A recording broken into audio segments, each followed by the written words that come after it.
পটুয়াখালীর রাঙাবালিতে কওমি মাদ্রাসা পড়ুয়া এক কিশোরীকে ধর্ষণ চেষ্টার অভিযোগে আবুল পেদা নামের এক জেলেকে গ্রেপ্তার করে পুলিশ। গতকাল রাতে চরমন্তাজ ইউনিয়নের ৭ নং ওয়ার্ডের নিজ বাড়ি থেকে তাকে গ্রেপ্তার করা হয়। এর আগে গতকাল বিকেলে ওই কিশোরী নিজে বাদী হয়ে আবুল পেদার নামে একটি ধর্ষণ চেষ্টার মামলা দায়ের করে।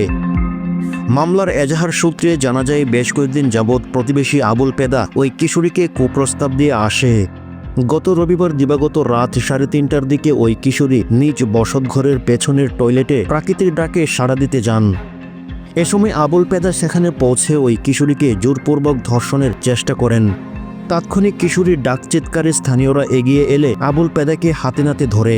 রাঙ্গাবালী থানার ওসি এমারত হোসেন জানান, ওই কিশোরী নারী ও শিশু নির্যাতন দমন আইনে মামলাটি রুজু করে আসামিকে আদালতে প্রেরণের প্রক্রিয়াও চলছে।